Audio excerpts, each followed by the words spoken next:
Afternoon students. Good afternoon ma'am. आज का जो हमारा टॉपिक है बेटे वो है policies act and provision related to education, यानी कि policies act and provision related to education. इसका क्या मतलब है कि कौन कौन सी जो नीतियां हैं, कौन कौन से अधिनियम हैं और क्या क्या प्रावधान हमारी शिक्षा के लिए किए गए हैं हमारी गवर्नमेंट के द्वारा।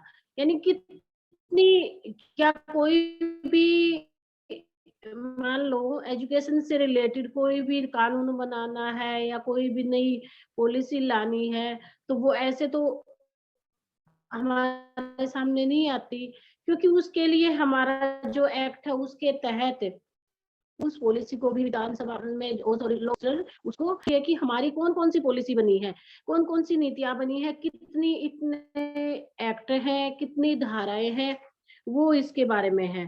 दूसरा क्या है क्वेश्चन, इसी का ये क्वेश्चन और बनता है बेटा कि provision in Indian constitution for education for weaker section of the society, यानी कि provision for weaker section regarding to the education, यानी कि हमारी एजुकेशन के रिगार्डिंग हमारी एजुकेशन में कौन कौन से प्रोविजन वीकर सेक्शन के लिए दिए गए हैं, अर्थात हमारा जो कमजोर तबका है, जो हमारी अनुसूचित जातियां हैं, जनजातियां हैं, उसके लिए हमारी शिक्षा में क्या क्या प्रावधान किए गए हैं। या फिर हमारा ऐसे भी बनता है बेटा describe the policies related to our education, की उन पॉलिसियों के विषय में बताओ, उन नीतियों के विषय में बताओ जो हमारी शिक्षा से संबंधित हैं। तो इस तरह से क्वेश्चन हमारा कई बार घुमा फिरा के भी आता है। तो क्वेश्चन यही एक ही होता है, एक ही है कि शिक्षा से संबंधित नीतियां, अधिनियम एवं प्रावधानों का वर्णन कीजिए। Describe the policies act and provision related to our education. तो इसमें क्या है, जैसे मैंने पहले ही बताया था कि हमारा देश क्या है, हमारा एक संसदीय प्रणाली हमारे यहाँ पे है। दूसरा क्या है कि संघों का संविधान है, संविधान हमारा रिटर्न है, यानी कि हमारे संविधान में सभी व्यक्तियों के अधिकारों की रक्षा के लिए बहुत सारे कानून बनाए गए हैं और उसके तहत हमारी शिक्षा की, हमारे अधिकारों की रक्षा की जाती है। तो अब हमारी एजुकेशन है उसमें क्या दिया गया है, कौन कौन से प्रोविजन रखे गए हैं, कौन कौन से आर्टिकल में किस तरह से हमें एजुकेशन दी गई है, क्या बोला गया है। तो सबसे पहले बेटे हम जाते हैं फंडामेंटल राइट्स पे। तो यानी कि हमारे जो मूल अधिकार है वो कितने हैं, मौलिक अधिकार 6। तो सबसे पहले हमारा अधिकार है राइट टू इक्वलिटी का, यानी कि समानता का अधिकार। अब हम एजुकेशन से जोड़ते हैं इसको, तो ये जो आर्टिकल 14 है, अपना साथ साथ लिखते जाना बेटा कि आर्टिकल जो 14 है, 14वां जो अनुच्छेद है उसमें क्या बताया गया है। आर्टिकल जो 14 है उसमें यही बताया गया है कि किसी भी व्यक्ति के साथ, किसी भी स्टूडेंट के साथ prohibition related to the education, यानी कि हमारी जो एजुकेशन है उससे रिलेटेड किसी भी प्रकार का प्रतिबंध नहीं होगा, यानी कोई भी किसी की कोई भी मनाही नहीं होगी। वह किसी भी व्यक्ति किसी भी स्कूल में, किसी भी कॉलेज में, किसी भी शैक्षिक संस्था में एडमिशन ले सकता है। तो जो हमारा समानता का अधिकार है, इक्वलिटी बिफोर लॉ, यानी कि कानून के सामने समानता, इसमें क्या है कि सभी जातियों, जनजातियों, आर्थिक रूप से कमजोर व्यक्ति के हितों की रक्षा के लिए विशेष प्रावधान किया गया है। यानी समानता क्या है, राइट टू इक्वलिटी। इक्वलिटी क्या है बेटा, चाहे वो किसी भी कास्ट से संबंधित है, किसी भी धर्म से, किसी भी जाति से, किसी भी लिंग से संबंधित है, उसके साथ कोई भी भेदभाव नहीं किया जाएगा। कानून के सामने सभी व्यक्ति समान है। तो ये राइट टू इक्वलिटी आर्टिकल 14 में दिया गया है कि सभी व्यक्तियों के साथ शैक्षिक संस्थाओं में किसी भी प्रकार का भेदभाव नहीं किया जाएगा। इसके बाद आर्टिकल 15 दिया गया हमारी एजुकेशन से रिलेटेड। तो आर्टिकल 15 में क्या है, prohibition discrimination on ground of the religion, race, caste, sex and place of birth, यानी कि धर्म, मूल देश, जाति, लिंग तथा जन्म स्थान के आधार पर कोई भी भेदभाव नहीं किया जाएगा। धर्म यानी कि किस धर्म का है वो, हिंदू है, मुस्लिम है, सिख है, ईसाई है, कौन से धर्म का है, ये एजुकेशन के संबंधित किसी भी प्रकार का कोई भी व्यक्ति इस तरह की बातें नहीं करेगा। दूसरा क्या है कि रेस, कास्ट, सेक्स, प्लेस यानी कि किस जाति का है वो व्यक्ति, को कहाँ का रहने वाला है, उसका जन्म स्थान कहाँ है। मान लो हमारी 28 स्टेट है, अगर हम चाहें तो कोई भी व्यक्ति उड़ीसा में जाके भी एडमिशन ले सकता है, बिहार में भी, हरियाणा में भी, पंजाब में भी, और किसी भी व्यक्ति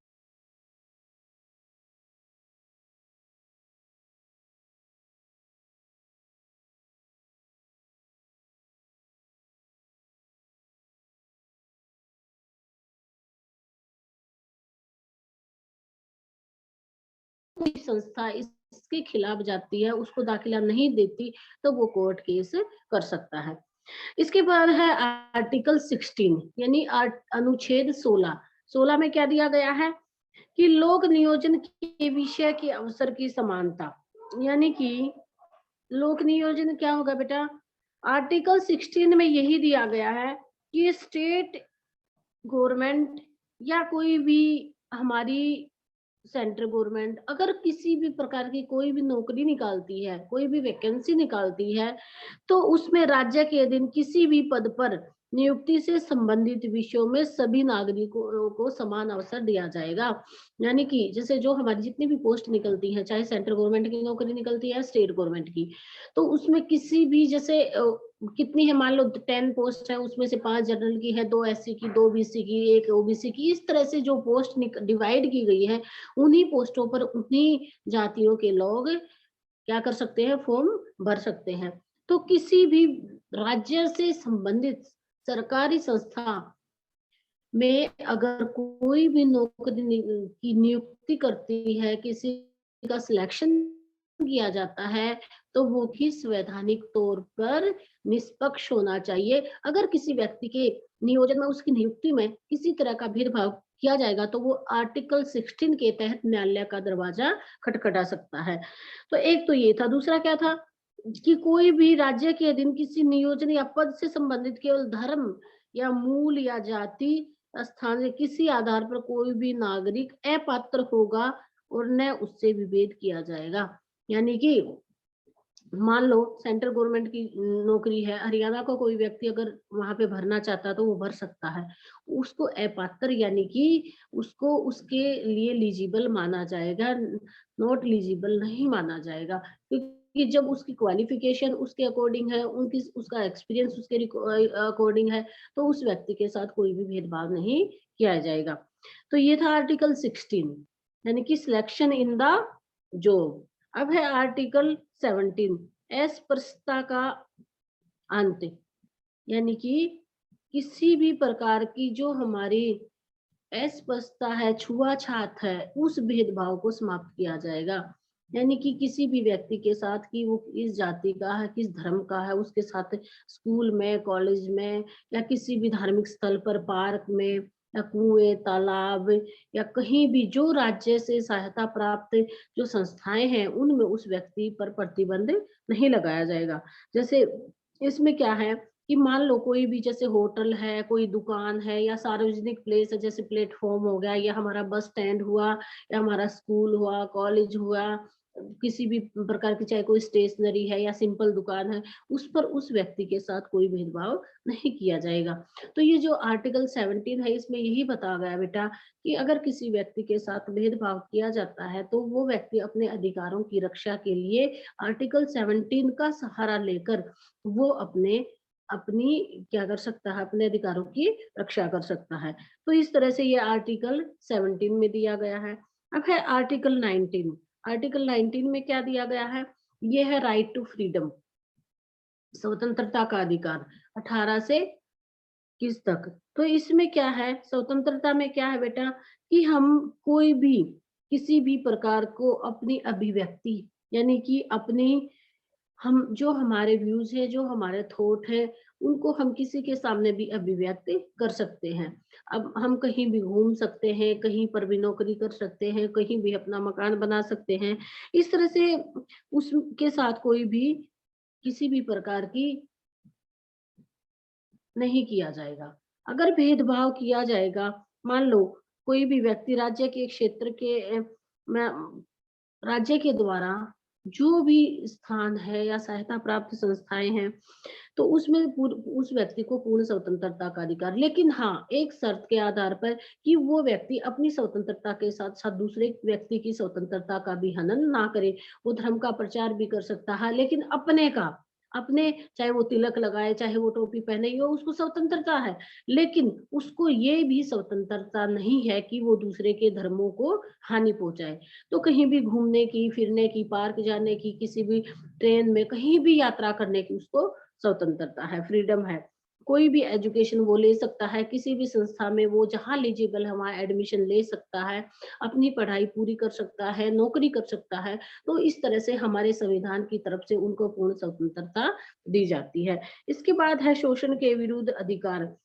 आर्टिकल 23 में ये माना गया है कि मानव के दुर्व्यवहार एवं बलाघात के आधार पर बेगार यानी कि शोषण के विरुद्ध अधिकार। मेन क्या है बेटा इसमें कि जो हमारे 14 वर्ष तक से कम आयु के बच्चे हैं, उनके साथ भेदभाव ना किया जाए। किस तरह का कि उन बच्चों को किसी भी होटलों में, दुकानों में, किसी भी कारखानों में काम करने की इजाज़त नहीं है, क्योंकि जब तक बच्चा 18 साल की एज तक नहीं हो जाता, तब तक वो क्या है, नाबालिग है। और उस बच्चे को किसी भी फैक्ट्री में, किसी भी कारखाने में, किसी भी दुकान में उस बच्चे को काम करने का अधिकार नहीं है। तो अगर मान लो उससे किसी भी प्रकार की बिगाड़ लेने का उस बच्चे का नहीं है, क्योंकि आर्टिकल जो 21 ए है उसके अकॉर्डिंग क्या है कि हमारी जो एजुकेशन है 6 टू 14 इयर्स तक के सभी बच्चों का एनरोलमेंट हमारा होना चाहिए, सबको फ्री और कंपल्सरी एजुकेशन के तहत शिक्षा का अधिकार दिया गया है। अगर इस तरह से उस बच्चे के अधिकार का कोई हनन करता है या उन अधिकारों से वंचित करता है, तो वो व्यक्ति या वो बच्चा अपना अधिकारों की रक्षा के लिए कोर्ट का दरवाजा खटखटा सकता है। तो ये आर्टिकल शोषण के विरुद्ध अधिकार यानी किसी तरह का, जैसे क्या था कि पहले क्या जमाने में जो जमींदारी प्रथा थी उसमें क्या था बेटा, मजदूर होते थे, मजदूरों से खेतों में काम कराया जाता था, कारखानों में काम कराया जाता था, लेकिन उनको उसके लिए पगार नहीं दी जाती थी।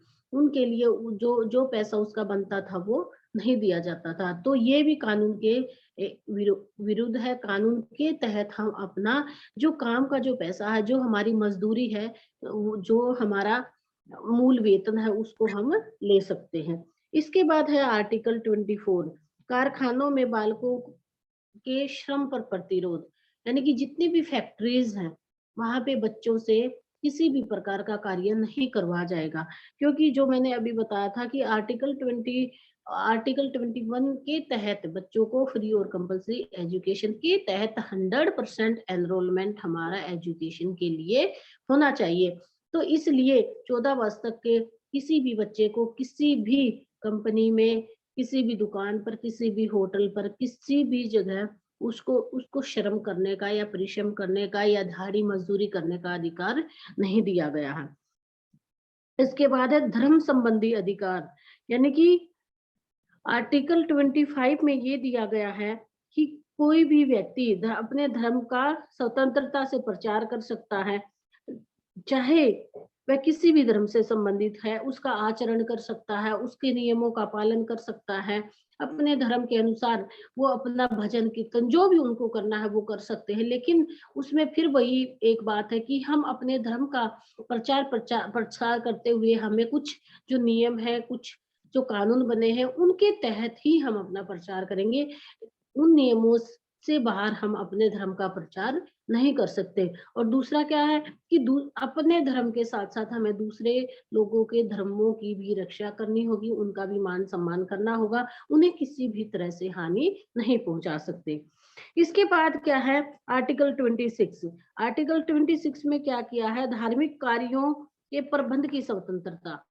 जो मैंने अभी बताया है कि बेटा कोई भी आयोजन हम कर सकते हैं, जैसे मान लो हिंदू धर्म में क्या है कि हम भगवत गीता का का पाठ भी हम करवा सकते हैं, साप्ताहिक जो होता है या कोई भी सुंदरकांड, कुछ भी मतलब अपने अपने धर्म के अकॉर्डिंग कुरान वाले कुरान का गायन कर सकते हैं। तो इस तरह से ये भी आर्टिकल 26 में ये दिया गया है कि धार्मिक कार्यों का प्रबंध भी हम कर सकते हैं। इसके बाद क्या है आर्टिकल 29, आर्टिकल 29 में क्या किया है कि अल्पसंख्यकों के हितों की रक्षा, यानी कि जो हमारे माइनॉरिटीज हैं उनके जो हित हैं उनकी भी हमें रक्षा करनी चाहिए। भारत में प्रत्येक व्यक्ति के साथ चाहे वो भाषा, लिंग, लिपि या संस्कृति को सुरक्षित रखने का अधिकार है। यानी कि प्रत्येक व्यक्ति की अपनी एक भाषा है, उसकी अपनी लिपि है और हमारा अपना कल्चर है। तो उसको भी हम संजोए हुए रख सकते हैं। अगर कोई व्यक्ति हमारी भाषा को, हमारी संस्कृति को या हमारी लिपि को किसी भी तरह की हानि पहुंचाने की कोशिश करता है तो हम आर्टिकल 29 के तहत का दरवाजा खटखटा सकते हैं। इसके बाद है आर्टिकल 30। आर्टिकल 30 जो है बेटा वो है किसके, अल्पसंख्यकों की, यानी कि जो माइनॉरिटीज हैं, जो कम वर्ग की जातियां हैं, जिनकी जनसंख्या कम है, जो माइनॉरिटीज में जो जातियां आती हैं उनकी रक्षा के लिए आर्टिकल 30 बना गया है।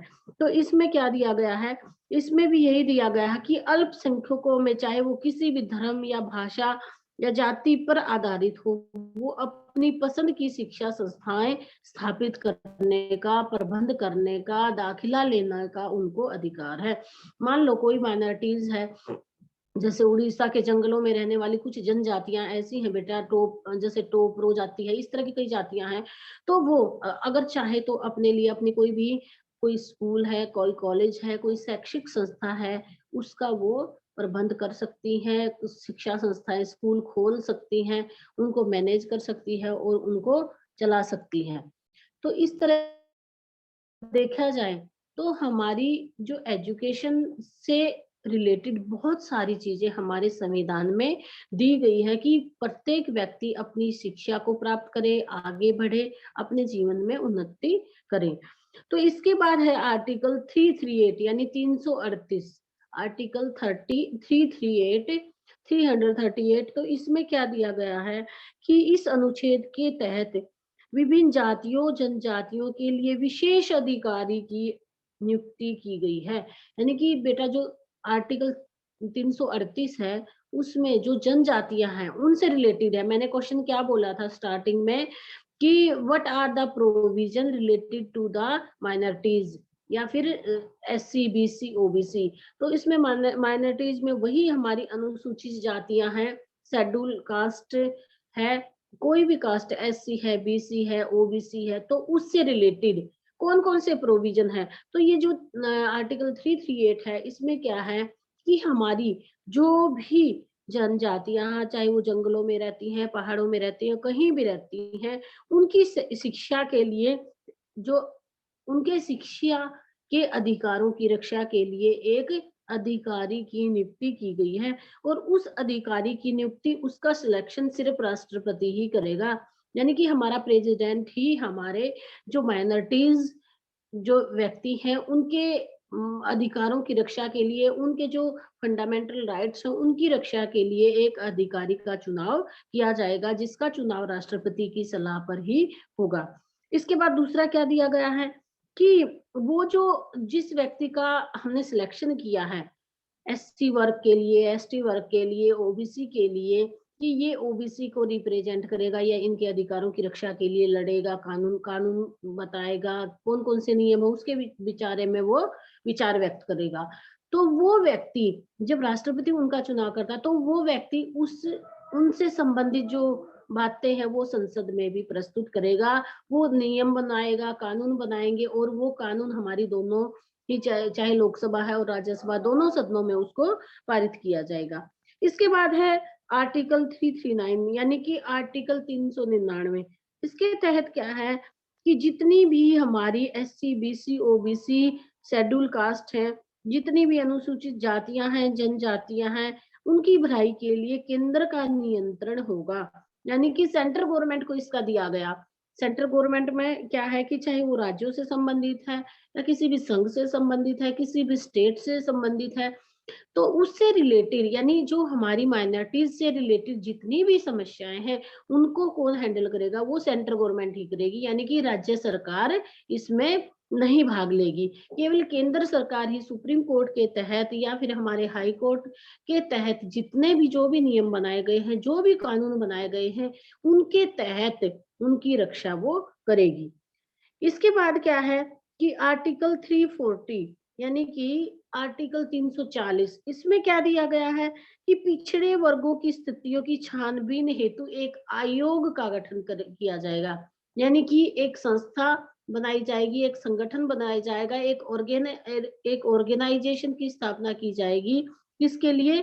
कि उन जो माइनॉरिटीज हैं, जो जो हमारे निम्न वर्ग है, उसमें उसकी अधिकारों की रक्षा के लिए, उसकी छानबीन के लिए कि क्या-क्या कमियां हैं, किस किस चीज की उनको जरूरत है, एजुकेशन में जरूरत है या फंड की जरूरत है या काम धंधा उनके पास नहीं है, तो उसकी छानबीन के लिए भी एक कमेटी का गठन किया जाएगा। ये है हमारा आर्टिकल 340। इसके बाद ये तो थे बेटा हमारे कौन कौन से एक्ट, यानी कि कौन कौन से एक्ट हमारी एजुकेशन से संबंधित हैं, या फिर कौन कौन से प्रोविजन हमारी एससी, बीसी, ओबीसी जो कास्ट है या शेड्यूल कास्ट है या माइनॉरिटीज है या वुमेन है या वीकर सेक्शन है, यानी कि कमजोर वर्ग के लिए, महिलाओं के लिए या फिर अनुसूचित जातियों, जनजातियों की शिक्षा के अधिकारों की रक्षा के लिए कौन कौन से आर्टिकल में क्या क्या प्रोविजन रखा गया है। तो ये थे शैक्षिक हमारे एक्ट। अब आता है हमारे कि कौन कौन सी हमारी कमीशन बने थे इसके लिए, यानी कि शिक्षा आयोग के कौन कौन से आयोग हमारे इसके लिए बनाए गए हैं, कौन कौन से कमीशन बने हैं। तो सबसे पहले हम इसमें आता है हमारा कोठारी कमीशन। शिक्षा आयोग, शिक्षा आयोग 1964 टू 66 है। बेटे ये आपके 4-5 कमीशन है, जैसे एक मुतालियर कमीशन है, एक कोठारी कमीशन है, एक एनपी 1986 है, एक रामामूर्ति कमेटी। ये सारे के सारे सेकंड यूनिट में आएंगे कमीशन, और लॉन्ग क्वेश्चन बनता है तो वहां पर मैं इनको डिटेल में करवाऊंगी।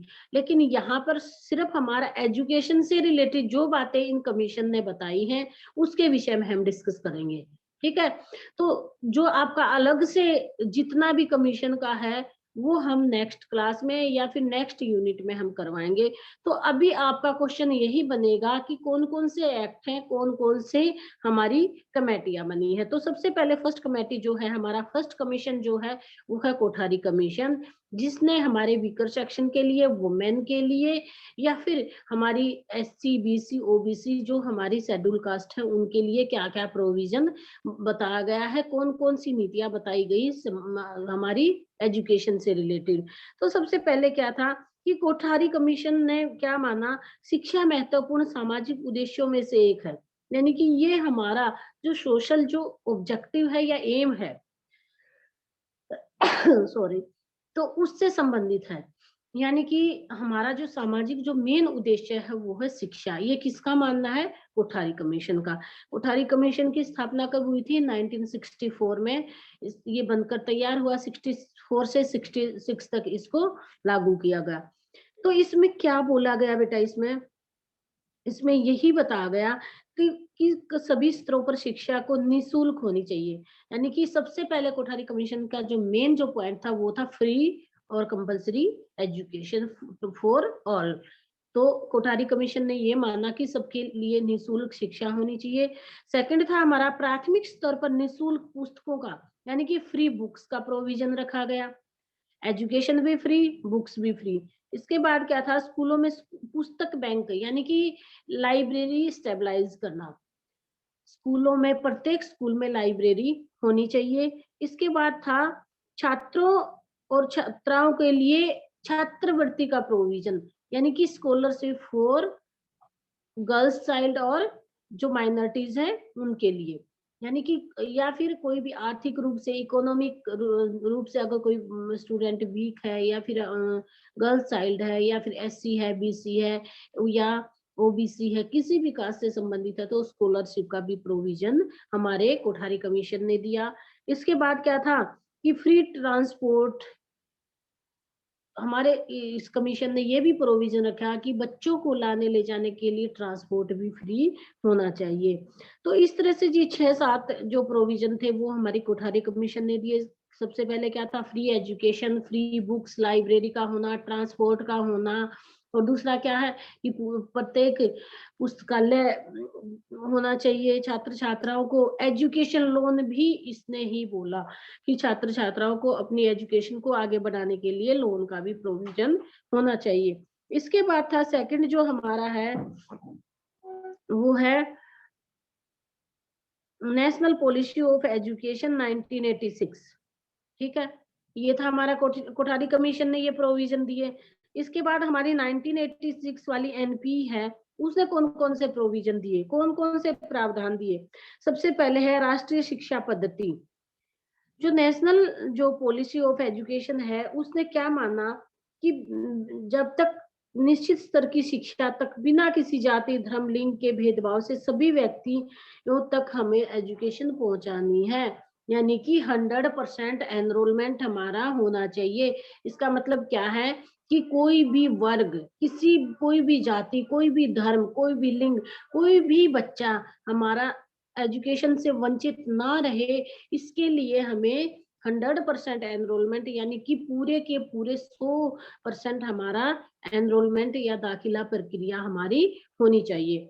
यह हमारी एनपी 86 ने बोला। तो इसके बाद उन्होंने क्या बोला कि सभी को सफलता के समान स्थितियां भी प्रदान की जानी चाहिए।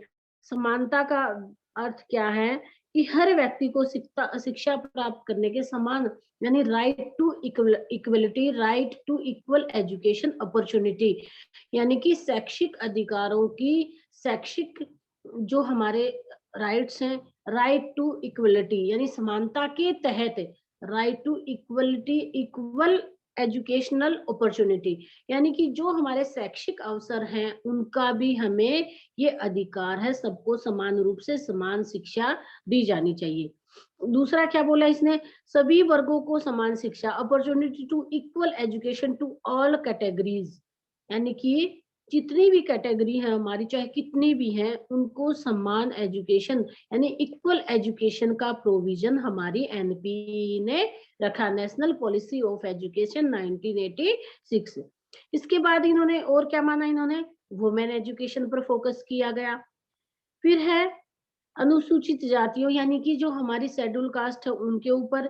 इसमें क्या है कि इसमें भी वही प्रोविजन दिए गए बेटा, फ्री एजुकेशन होनी चाहिए, फ्री और कंपलसरी एजुकेशन का प्रोविजन रखा गया, स्कॉलरशिप बच्चों को दी जानी चाहिए, फ्री ट्रांसपोर्ट होना चाहिए, लाइब्रेरी की सुविधाएं होनी चाहिए, फ्री हमारा बच्चों को बुक्स भी फ्री होनी चाहिए, ट्रांसपोर्ट भी फ्री होनी चाहिए, बच्चों को रहने के लिए हॉस्टल की सुविधा भी होनी चाहिए।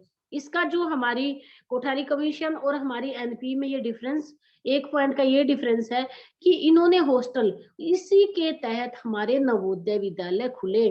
जो हमारी 1986 वाली जो पॉलिसी आई उसी में हमारे 253 जितने भी नवोदय विद्यालय थे वो खोले गए। वो क्या थे, क्योंकि उसमें क्या था कि आवासीय सुविधाएं दी गई, जितने भी नवोदय विद्यालय हैं उनमें बच्चों के वो बोर्डिंग स्कूल बनाए गए, बच्चों के रहने का भी उसमें प्रबंध किया गया।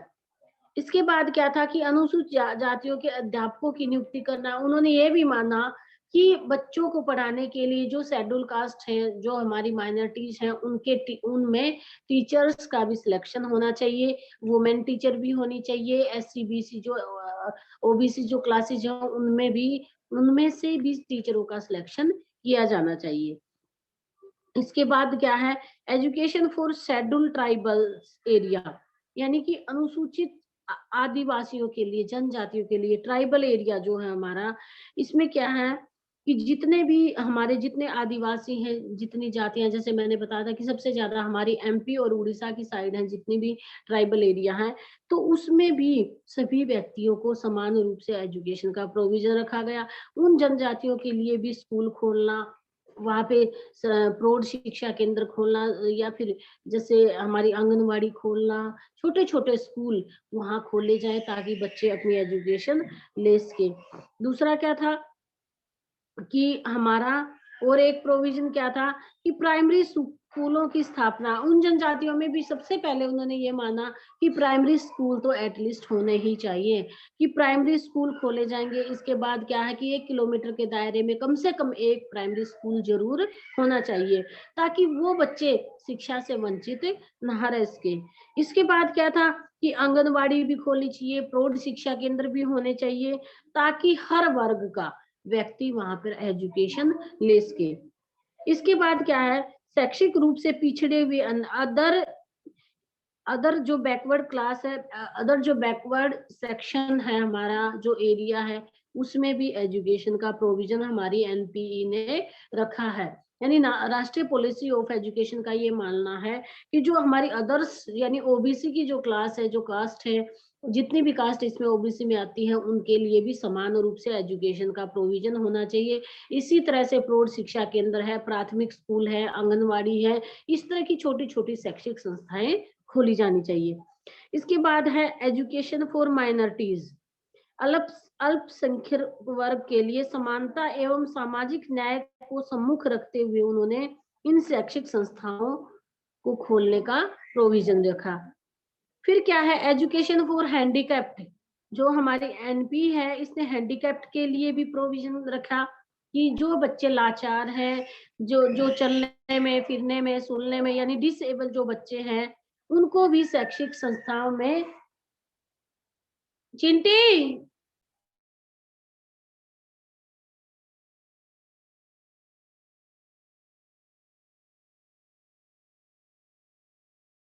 तो जितनी भी हमारी शैक्षिक संस्थाएं हैं, उनमें हमारे जो भी हैंडीकैप्ड बच्चे हैं, डिसेबल बच्चे हैं, उनको भी शिक्षा दी जानी चाहिए।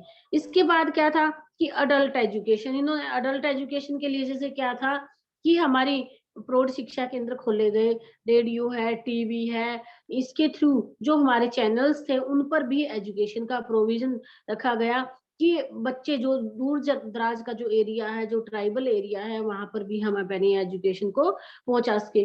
तो इस तरह से ये हमारी एनपीई ने बहुत सारे प्रोविजन दिए।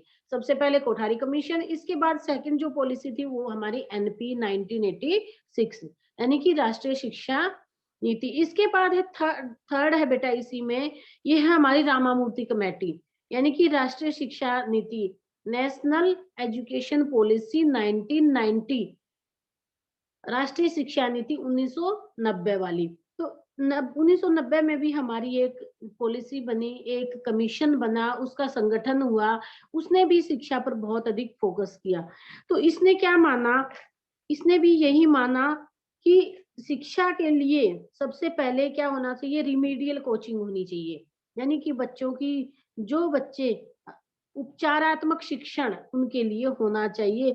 जो बच्चे पढ़ाई से 2 महीने पहले या 6 महीने पहले जो बच्चे छोड़ जाते हैं, उनको दोबारा से रिमीडियल क्लासेस दी जानी चाहिए।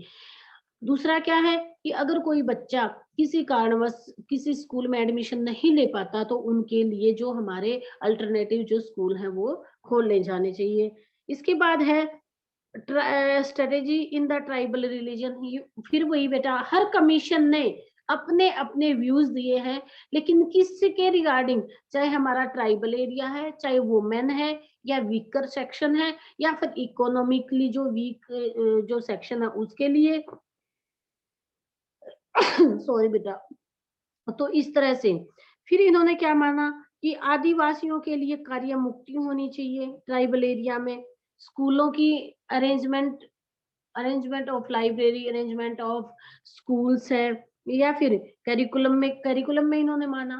हमारी जो रामामूर्ति कमेटी है उसके अकॉर्डिंग इन्होंने करिकुलम पर भी फोकस दिया। सबसे पहले इन्होंने क्या माना, साइंस और मैथ पर सबसे ज्यादा फोकस किया गया।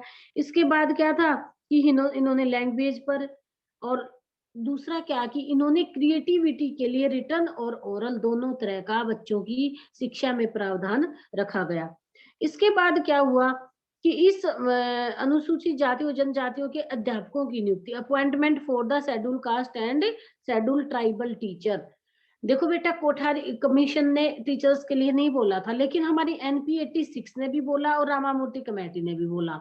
इन्होंने क्या बोला कि जो हमारे जितनी भी सरकारी और सरकारी सहायता प्राप्त स्कूल हैं, उनमें 15% एवं 7.5 के अनुपात में अनुसूचित जातियों और जनजातियों के अध्यापकों की भर्ती होनी चाहिए।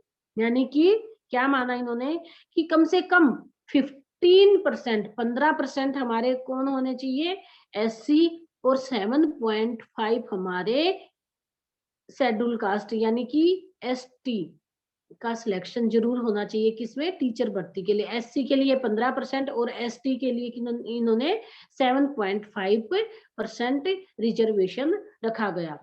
इसके बाद क्या है कि इसके बाद मॉनिटरिंग होना बेटा, टारगेट टू क्लासेस, ये तो सिंपल बातें हैं वही कि एक क्लास में क्या है, एक मॉनिटर होना चाहिए, क्लासरूम हमारे उचित स्थान पर होने चाहिए, टॉयलेट वगैरह की अच्छे से पानी की व्यवस्था होनी चाहिए, बच्चों के रहने के लिए का इंतजाम भी होना चाहिए। तो इस तरह से जो जर्नल बातें हैं वो भी हमारी जो रामामूर्ति कमेटी है उसने बताई।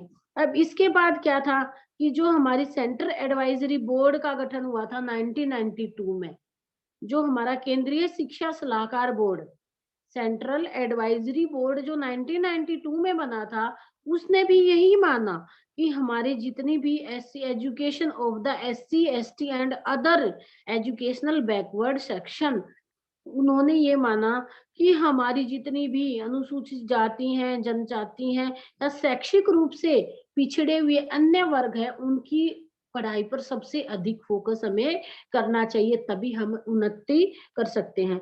तो इस कमेटी ने क्या सुझाव दिए? इसने भी क्या दिया कि establishment of the focal agency यानी कि केंद्रीय अधिकरण की स्थापना, सेंट्रल एजेंसी स्थापित करना। सेंट्रल एजेंसी क्या है कि एजुकेशन से रिलेटेड जितने भी हमारे सेंटर हैं, जितने भी हमारे स्कूल हैं, इंस्टीट्यूट है, उनकी स्थापना करना। इसके बाद क्या था कि हमारा एक जो कमेटी है, एक एडवाइजरी कमेटी का भी गठन होना चाहिए, यानी कि arrangement of the advisory committee, ताकि वो टाइम टू टाइम शिक्षा से संबंधित अपनी एडवाइस दे सके। इसके बाद वो ये सेम करिकुलम होना चाहिए, यानी कि हमारे देश में एक ही तरह का समान पाठ्यक्रम होना चाहिए। दूसरा क्या है, राज्य सरकार और अल्पसंख्यक संस्थाएं होनी चाहिए। State government and minorities education के लिए इंस्टीट्यूट होने चाहिए, स्कॉलरशिप होनी चाहिए, फ्री और कंपलसरी एजुकेशन दी जानी चाहिए। दूसरा क्या, ट्रांसपोर्ट की सुविधा होनी चाहिए, स्कॉलरशिप दी जानी चाहिए, हॉस्टल का अरेंजमेंट होना चाहिए।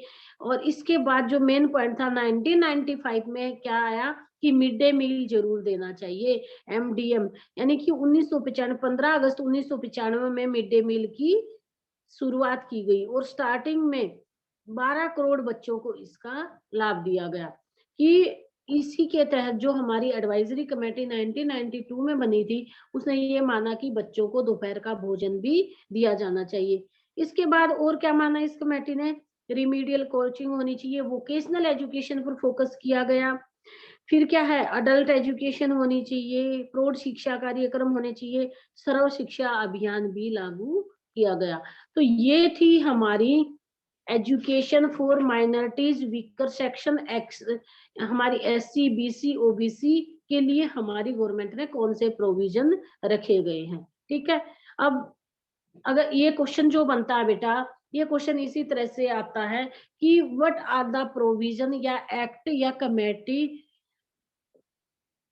कौन कौन सी हमारी एक्ट हैं, कौन कौन सी कमेटी है, कौन कौन सी नीतियां बनाई गई हैं हमारे शिक्षा से संबंधित। अगर इसमें ये आता है कि कमजोर वर्ग के लिए हमारे संविधान ने शिक्षा में क्या क्या प्रावधान रखे गए, तब भी यही क्वेश्चन आएगा। अब आप हर आर्टिकल को डालोगे उसमें, हर कमेटी को बताओगे। अगर वुमेन एजुकेशन के लिए आता है तो उसमें भी एससी बीसी ओबीसी के लिए भी, और जो हमारे सिंपल जो एजुकेशन है उसके लिए भी यही प्रोविजन हमारे आएंगे। तो ये इस तरह से घुमा फिरा कर आपका क्वेश्चन बनता है और मोस्ट इंपोर्टेंट ये क्वेश्चन है, सभी आर्टिकल्स भी बच्चों को अच्छे से करने हैं। और आज का क्वेश्चन भी यही है हमारा कि कौन कौन से एक्ट हैं जिसमें हमारी शिक्षा से संबंधित प्रावधान दिए गए हैं, कौन कौन सी पॉलिसी बनी, कितने कमीशन बने, किस कमीशन ने क्या क्या सुझाव दिए, वो सारी चीजें इसमें इंक्लूड करनी है। अब जिस बच्चे